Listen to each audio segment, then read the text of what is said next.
Hey everyone, Michael here again, taking another swing out of the usual Climate Swings format, and giving you a special episode about my Europe travels. If you've been following the podcast, you know that I have been in Europe for about the last month and a half. We were in Barcelona for pretty much all of May, and now we're in Madrid. And I just wanted to let you know where our heads are at and what we're thinking might be coming next. So we left Barcelona in early June, and I've been reflecting a lot on what my husband and I are interested in getting out of whatever city we decide we want to move to, at least for the next couple of years, if not even longer. But I can say confidently that the last 2 weeks in Barcelona were really exceptional, filled with great activities and plenty of networking in the climate and sustainability community. One moment that really left an impression was running into Chapel Roan on the street. In the Gothic Quarter, Daniel and I were just walking in one direction. She was coming toward us, big red hair, pancake white makeup, cute little red lips, wearing this cute little black Stevie Nicks kind of dress, surrounded by an entourage. I did a double take. Our eyes met very briefly. I kept walking in my direction. She passed me. I elbowed Daniel and I told him, "Is that Chapel Roan?" And we both turned around and kind of started to follow her. She is notoriously prickly about public interaction, so I think she kind of started to walk a little faster. Maybe she was whispering to one of her handlers, "That guy noticed me, let's walk a little faster." But she wasn't wearing any disguise at all. So if she wanted to be noticed, she definitely accomplished that.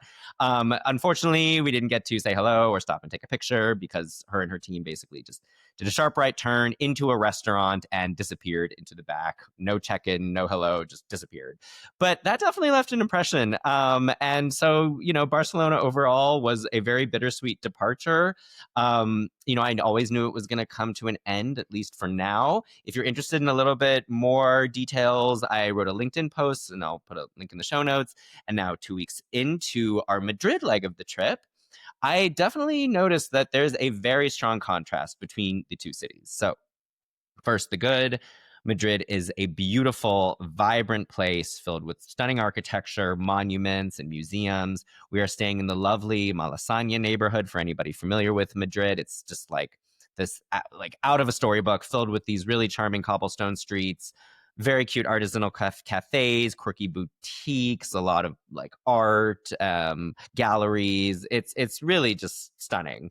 If anything, Madrid is just really more lively than Barcelona. It's June right now, and the sun doesn't set until almost like 10 p.m. So the streets are just filled with people until well into the night, and the plazas just people are out drinking and carousing, just basically at all hours. As expected, of course, it really does feel more Spanish than Barcelona. I would say Barcelona has much more of an idiosyncratic vibe. There's the mix, of course, of the Catalan influence, but also the Spanish and kind of the international influences, which Barcelona has absorbed over the past centuries and decades.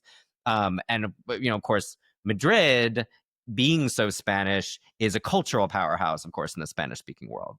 For me, this is, good and maybe not as appealing.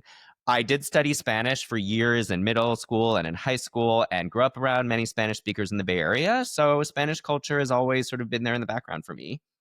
And yet, if I'm looking for a European base to connect with the climate and sustainability community in particular, I do think Barcelona feels a little bit more plugged in.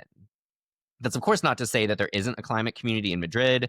In fact, I've really been impressed with the people I've connected with, students and Terra Do alumni, and just people working on really interesting projects. But I do kind of feel like Barcelona might have the edge in that regard. Of course, there are other factors, as I described in my last travelogue episode a couple of weeks ago. Barcelona is just like this dense, walkable, pedestrian-friendly place. I do think it beats Madrid on kind of just like the city feel. I can put a link to that episode in the show notes if you missed it. It's also, for someone like me, more appealing as a queer man.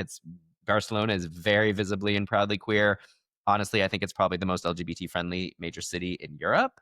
Now, I of course also want to be clear that Daniel and I have not fully made up our minds yet, but I do think we are leaning more in one direction.